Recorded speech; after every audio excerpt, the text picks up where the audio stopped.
Every day, we get things off the ground, keeping you connected and secure. We keep things running smoothly and know the importance of giving back. We're always looking at the bigger picture. We are ARA, reliable solutions for facilities and infrastructure. Welcome to Everyday Greatness, and thanks for watching. I'm your host, Barnaby. This is a show designed to help people realise there is greatness in being an everyday Harry Sacker roles. Today, I'm going to be talking about how dads stay strong in uncertain times. My guests today will be Andrew Barnett and Paul Lavings. I'll be speaking to them today about whether they had to find extra strength or resilience they didn't think they had when Paul's daughter was diagnosed with diabetes and Andrew's son with leukemia. When you're in high school, you put all this pressure on yourself because you think if you don't get the best marks, life as you know it will end. But years after, you realise your marks weren't that important. The same goes for being a man. When we're boys, we all want to be the best, the highest paid, the captain, or the CEO. But once men have children and start families of their own, all of those youthful ambitions fade into obscurity, and all men want is to be considered a good dad. My guests today are two of the best dads going around. Both of them work hard to provide for their families, but at the same time, their strength as fathers is being tested as they both care for children with worrying illnesses. I'll be asking Paul and Andrew whether they had to find extra strength and resilience they didn't think they had when their children were diagnosed with their conditions, or if what they had inside them was enough to look after their families. Strength and resilience aren't actual things. If you feel like you're lacking in one, you can't just duck down to the shops and pick up some more. So when Paul and Andrew found themselves in a spot where they needed some more, where did they get it? Why don't we ask the men themselves? I'd like to welcome to Everyday Greatness Paul Lavings and Andrew Barnett. It doesn't matter which way you cut it. If your child is diagnosed with leukemia, there isn't a lot that's funny about it. But that's exactly how Andrew Barnett gets by. Andrew Barnett is a stand-up comedian, and when his 3-year-old son was diagnosed with cancer, Andrew's way of coping was to keep being funny. He wanted to keep putting one foot in front of the other and stay busy. Andrew is an MC at the Sydney Comedy Store, has travelled Australia on national stand-up comedy tours, and works at Fox Sports, where he helps to write comedy script for rugby league programs and does audience warm-up for those shows as well. From the outside looking in, Andrew is a well-balanced, good bloke. He works hard to support his family. He's good at his job and a nice guy to talk to, but scratch a little deeper, and it seems Andrew has some sort of extra strength and resilience the rest of us don't. To find out exactly what he's made of, though, and to see if he is indeed a good bloke, I'd like to welcome to Everyday Greatness Andrew Barnett. Andrew, welcome. Thank you for having me, Barnaby. That's quite the intro. Yeah, your head does look a little bit bigger. To be honest. Now, before I start, I believe you've got something you want to say. Yes, I'd love to say congratulations to Imogen Kickett on finishing primary school, and good luck next year at Asquith Girls. I'm sure you'll have a lot of fun and you'll do great. Now, you're a stand-up comedian, and I'm sure you hate this question. What's the funniest thing you've seen today? The funniest thing I've seen today, I was thinking about it. My youngest boy accused me of doing a slow fart. I got 2 boys, so that sort of humour flies a lot in my house. Yeah, there's a creaky floorboard upstairs, and it stepped on it, and he's, "Dad, did you do a slow fart?" One of those, like, mate, that's the board. So it's not just young boys who think that's funny. I think that's hilarious. Yeah. Oh, me too. So their mum isn't as into it as I am. So tell me, getting serious now, how did you feel as a father when your child was diagnosed with leukemia? Oh, mate, it's one of those things I don't think you ever really see coming. He just turned 4. the story of how it all came about was quite interesting. It started off fairly mild. Just one morning he was complaining he woke up in the middle of the night complaining he had a sore bum. And then the next morning he was sort of limping and getting more whingy and didn't want to put weight on his leg. And so I just I thought he might have been constipated, took him to the chemist. Chemist said, look, he'd been regular, so the chemist said, maybe just take him to the doctor. Got to the doctor, he was running a fever. By then he was inconsolable, and the doctor said, look, take him up the emergency room. There's nothing I can do here. They'll have a look. And then it was 4 days in Bankstown Hospital Kids Ward, just trying to work out what was going on. And eventually we get some blood tests back and say there was, doctor pulls us aside and said, there's blasts on the film, which is an indicator of leukemia. So at that point, the world comes crashing in, and we get sent over to Sydney Kids Hospital, and the roller coaster ride of treatment and learning about what leukemia is starts. Sort of you hear the term, but you didn't really know much about it. And then it kind of, the way I describe it is we went from within a couple of days, your world's sort of looking out here, you're worried about kids' sport, you're worried about all the things coming up, planning a family holiday, whatever's going on. For me, all the gigs I had lined up, that sort of stuff. And so your world's like this wide, and then all of a sudden something happens and your world's this big. You're laser focused on this one problem.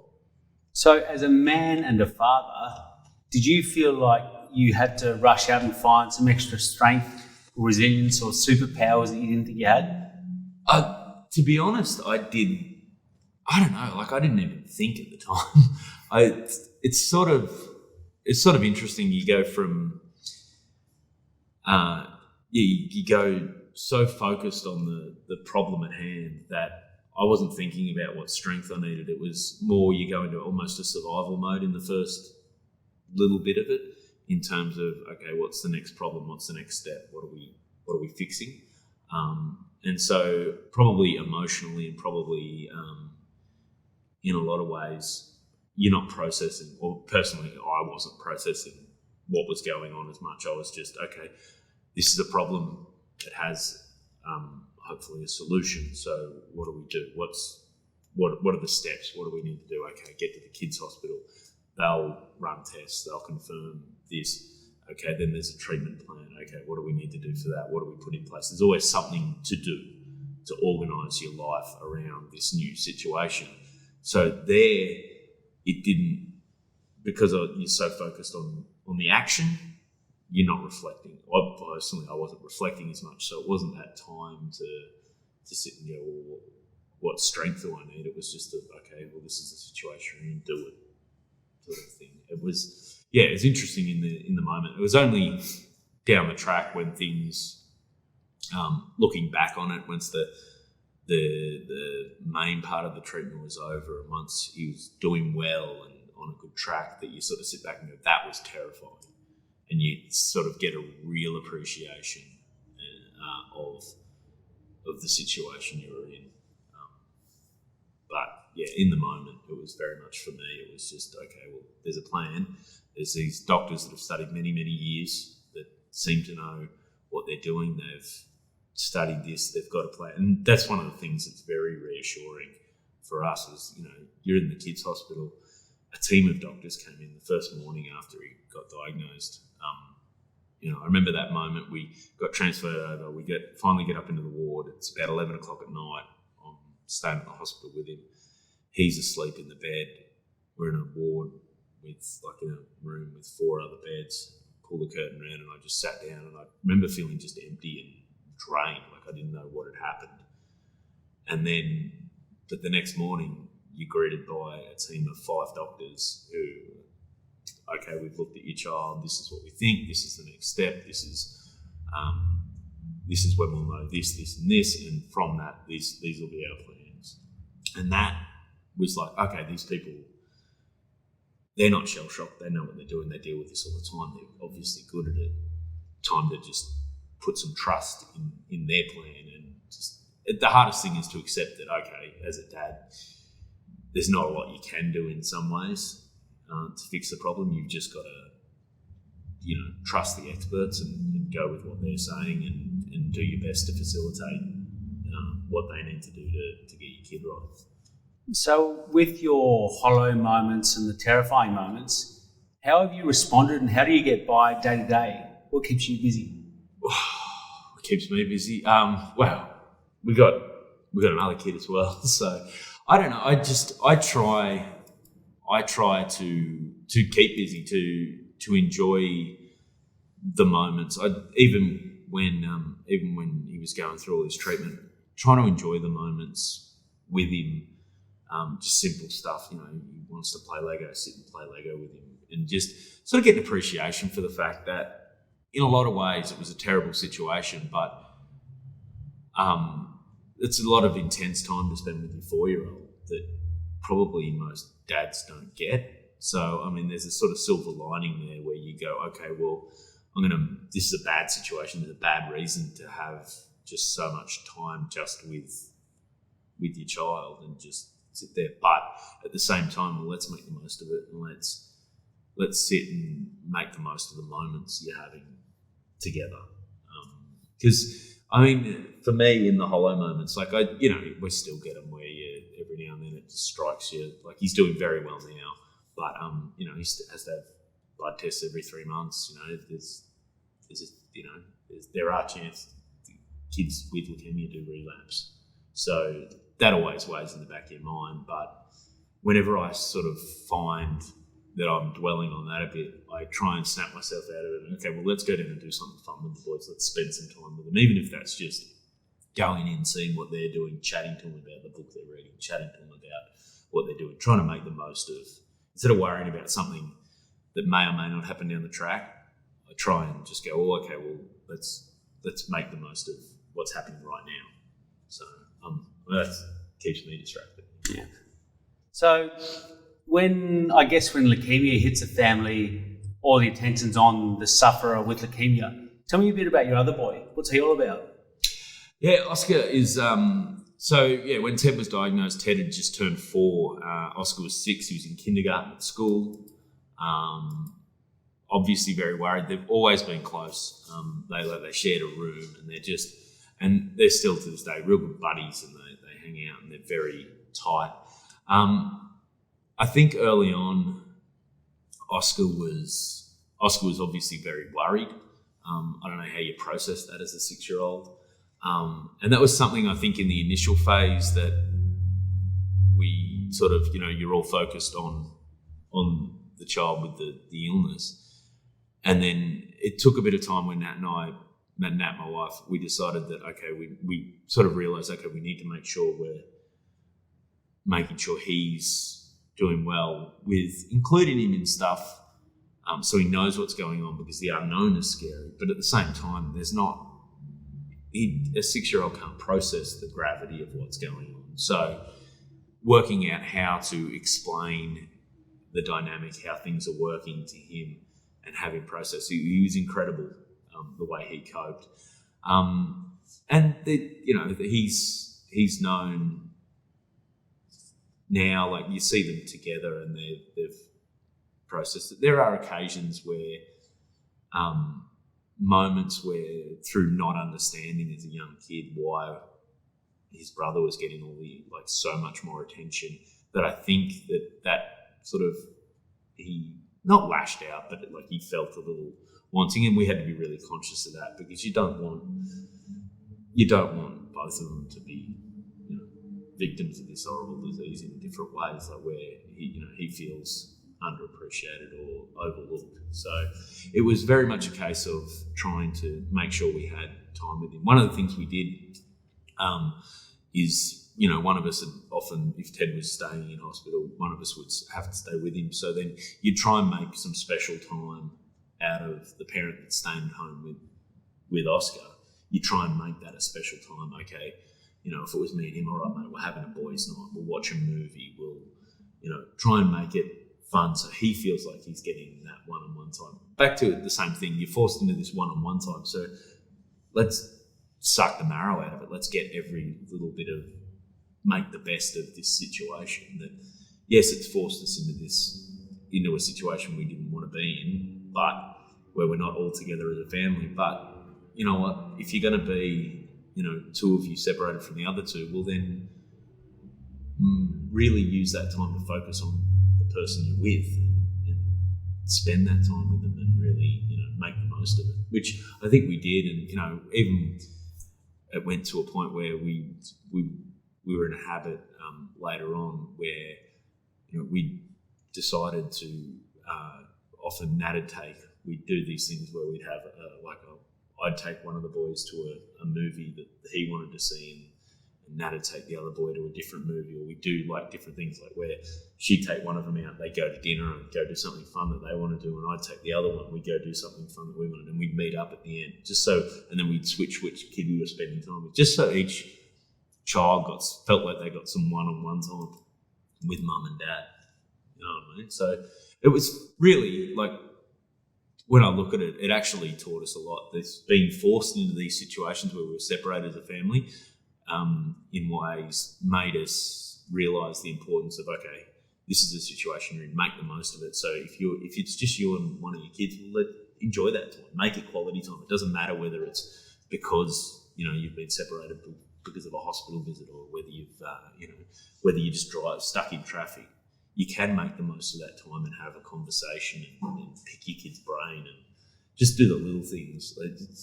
And it's just, for me, it's one of those things I tried to be really conscious of. I don't do it as well as I'd like to as a dad, but I still try and, as much as I can, make the most of my time with them, because, you do spend a lot of time away from them, and it does slip away quickly. They grow up and they don't want to spend time with you. So. Yeah. You've talked a lot about the little things about being a father, but the big things about being a father, there's a lot of responsibility and weight on your shoulders. Was that all heightened when your son was diagnosed with leukemia? I don't know. To be honest, I'm lucky. Nat works as well, so we split the financial pressure. It's not that thing of where I'm the only breadwinner. So I've never felt that, but we've also, between the two of us, I feel like we've always had a good partnership in terms of those responsibilities. So those big responsibilities, yes, you feel pressure and you feel like, okay. I mean, stand-up comedy is not the most stable job in the world.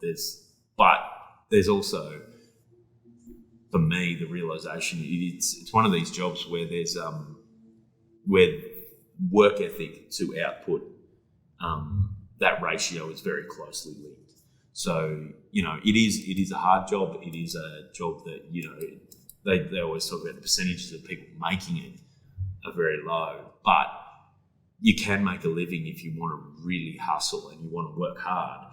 And so for me, it was never about, okay, I don't want to be, it didn't bother me whether I'm not the biggest name comedian making millions of dollars, but the thought of being able to make a living and put food on the table by making people laugh that was what I was looking for. And that actually, when Ted was sick, that actually made me refocus on what is important in life. And one of the things I realised is how much I do love comedy and how much I love doing comedy. And it really did reignite my passion for doing it, and which is why even when he was sick, I tried to keep performing, and because it was a really good outlet for me. There's something really cathartic about being able to get up and share your thoughts in a room and get people to laugh and just walk out, hopefully, with the room in a better mood than they were when you started. Yeah. So do you find over the experience of dealing with your son having leukemia, is just being a strong dad and a good bloke enough to make you proud of the life you're living? Oh, geez. I don't know. I in a lot of ways, I'm proud of the life I'm living. There's obviously, like anyone, you look at stuff and go, I'm not doing this well enough. There's some areas in my life I should be doing better at. One of the things I find I do, I question whether I'm doing enough as a dad. A lot of the time, that's just a natural insecurity I think I have. And I think a lot of dads have, where you look and you go, well, you put in a lot of effort in, but then you're like, well, I could be doing more. I could be doing more. Am I really doing this for the kids? And it's hard to know that balance, especially as the kids grow up. They as much as you don't want to admit it, they need you in different ways. They need you less just to be there all the time and more in very specific guidance ways. So, and trying to work out what they are for the kids is hard. So it does make me proud. One of the things I am proud of is that and this is one of the things I really thought of when Ted was crook, because it makes you reevaluate what you actually want out of life. Is I want to be an example for my kids of someone who is passionate about what they do. They enjoy what they do, has a love for life, isn't just getting by, not working to survive to get to the weekend and, 5 days is a grind and then you enjoy your 2 and then Sunday night you're worried about Monday morning again. I mean, every job is a job and there's going to be some days you don't want to do it, but you've got to show, I want to show my kids that they can not just survive, they can thrive, they can go follow their passion and try and do what they want. And even though, it is against the odds, a lot of these careers, if you're passionate about it and you want to work hard, you mightn't be the richest, but you can make a living and you can get by and you can build a life for yourself and your family. Very true. Well, Andrew Barnett, you've just proved it. You are a good bloke and a strong father. Now, I can't let you go, though, without telling us a joke. Oh, man. Okay. This is hard. Everyone asks stand-ups for jokes, but I don't do street jokes. I'll tell you the joke, actually, that I was telling the boys this morning I try and have a street joke for them. So this is pitched at 8 and 10-year-olds. Okay, so there's 2 robbers that are, they've broken into a bottle shop and they're going through their stealing stuff. And one of them picks up a bottle and he looks at it and he says, "Is this whiskey?" The other one says, "Well, not as whiskey as robbing a bank." Right. Yeah, that's for 8 and 10-year-olds. Yeah, right. I'm sure 8 and 10-year-olds love it.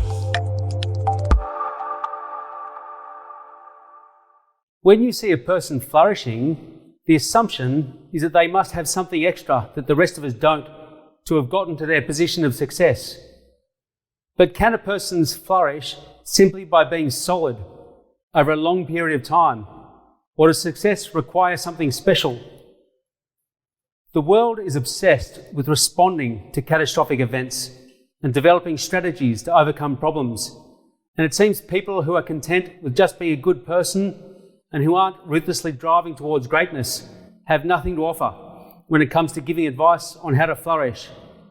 But my next guest, Paul Lavings, is a good person who is flourishing. So he'd throw that argument right out of the window. Paul is a web designer for Studio Blue, but his business life comes second to his family commitments. He's a husband to Beth and a father to Sophie and Gemma. Diabetes hit the Lavings family when Gemma was diagnosed when she was 15. So that catastrophic event was on Paul's doorstep, and his opportunity to go out and search for extra strength and resilience was right in front of him. To find out if he found the extra powers he needed, that society considers you need to be able to flourish, or whether being a good, solid human being was enough to help him be a strong father when his family needed him, I'd like to welcome to Everyday Greatness, Paul Lavings. Paul, welcome. Thank you for joining us. Hi, Barnaby. Thanks for having me.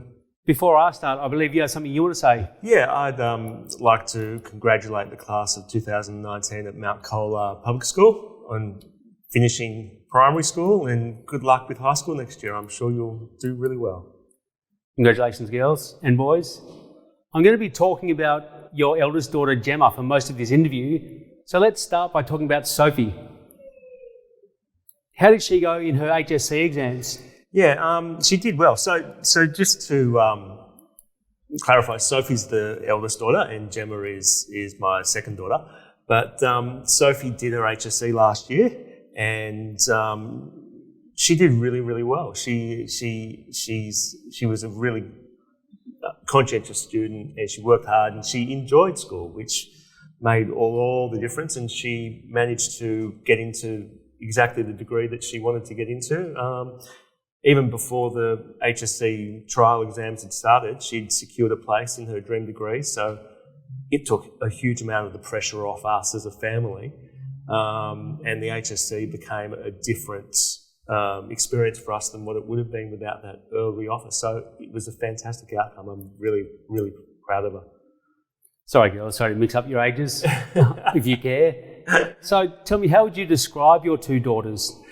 They're fantastic. I adore them. They're very different from one another, which is great because they have a different outlook and different perspectives and different interests. They behave differently, which is great because it means that I can't be blamed for when they do the wrong thing because they're independent of one another and there's no great influence that I've got them that is making them behave the way they are. They're very strong individual characters. So what was your reaction as a dad when Gemma was diagnosed with diabetes? Gemma was diagnosed in 2015. She was 10 at the time, and I didn't think it was shock for me at the time, but probably in hindsight, it was shock. It's one of those memories that I have where I know I can picture where I was. I was in the driveway of our home, and my wife and Gemma had just come back from the GP, and they did the finger prick and some blood tests and confirmed that she did have type 1 diabetes. And when my wife and Gemma got out of the car, my wife, who's normally very, very stoic and pragmatic and strong, just burst into tears, which drove home to me that it was pretty serious. And ignorance is bliss on my part. I thought that I knew a fair bit about type 1 diabetes, but my wife, being a medical professional, knew a lot more and knew the implication of what that meant. And that's why she was so upset. So my immediate response was to, Gemma was in a bit of shock at seeing her mum so upset, basically, because she thought, wow, this must be full on as well for mum to be this upset.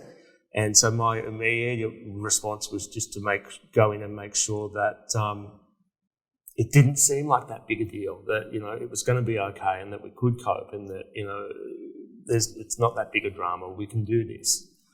So it was just a sort of instinct on my part. There was nothing more than it being an instinct just to go in there and say, this is cool, we can do this, it's all right.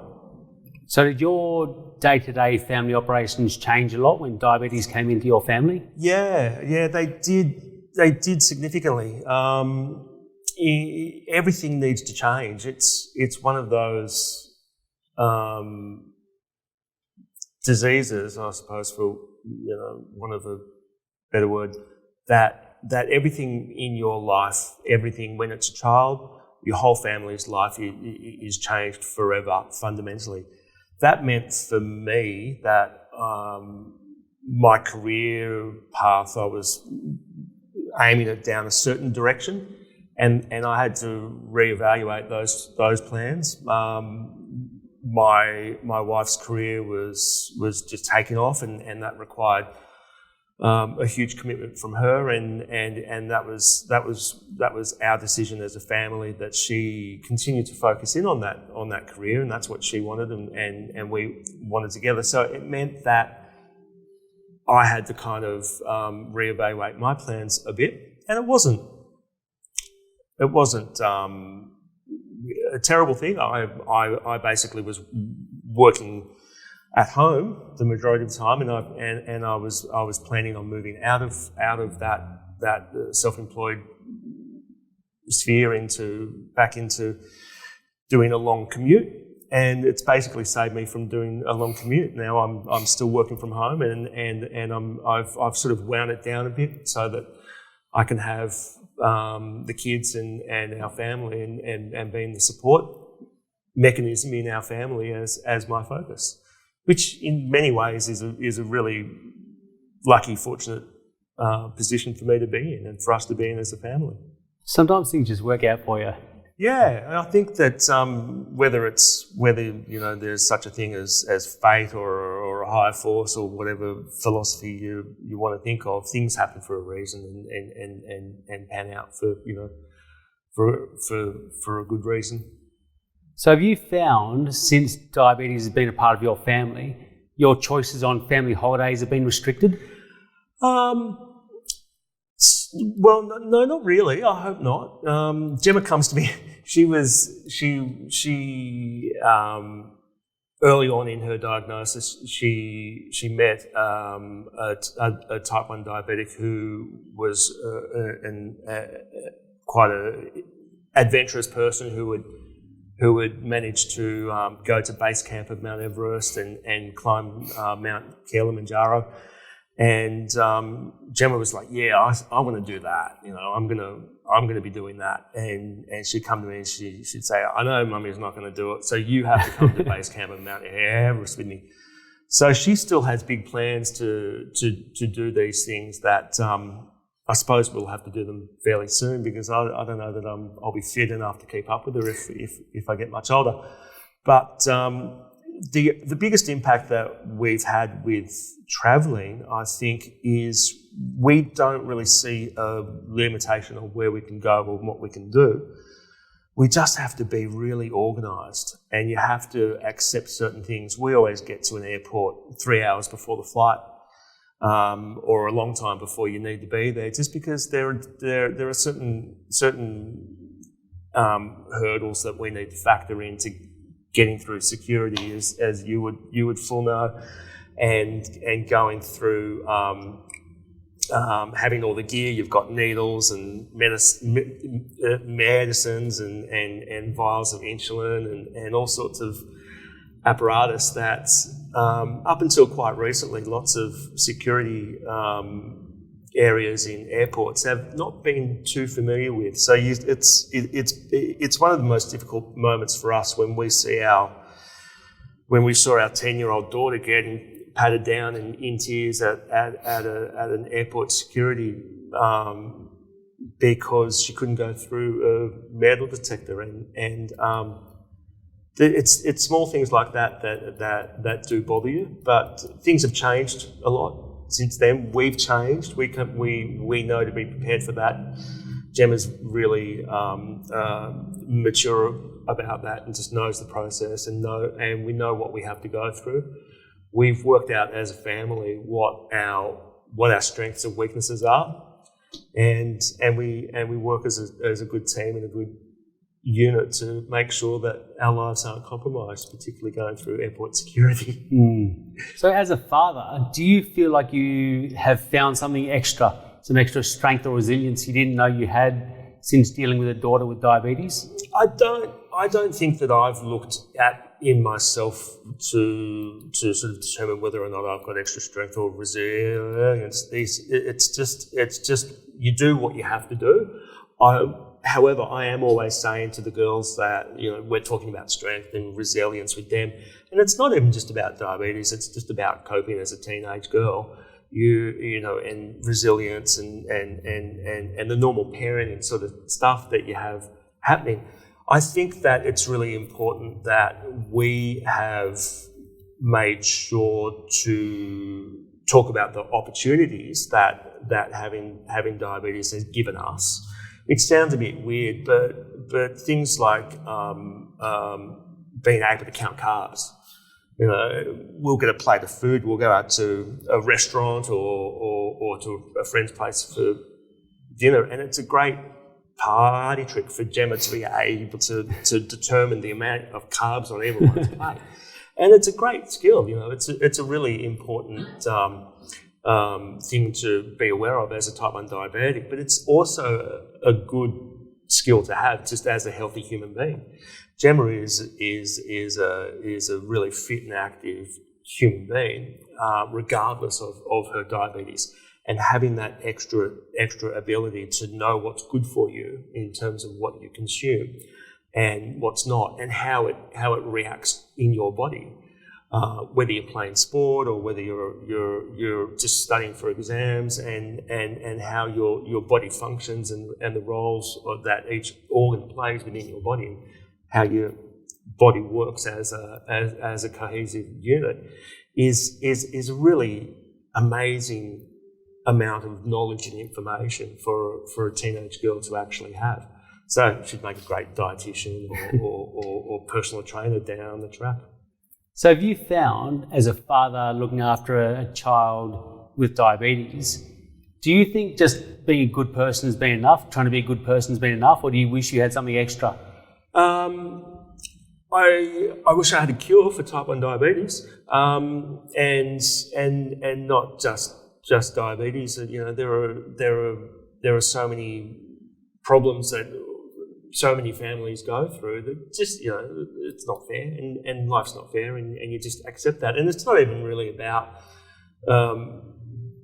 being a good person. It's just about doing the right thing, I think. And when you're in a situation, you make a choice as to, you know, how you're going to cope with the situation. You can dig your heels in and try and fight it, or you can go with it and just try to give yourself and your children and your family the best outcomes from that situation. And that's really more what it's about. It's just about making sure that you're trying to get the best out of the situation, and you're trying to give your kids the best opportunities that they can have. And that's what every parent wants to do. And it's just an extension of that. You know, I want the best outcomes for my kids, and the best outcome for a child with type 1 diabetes is to have as good blood glucose levels as possible all the time. And it's almost like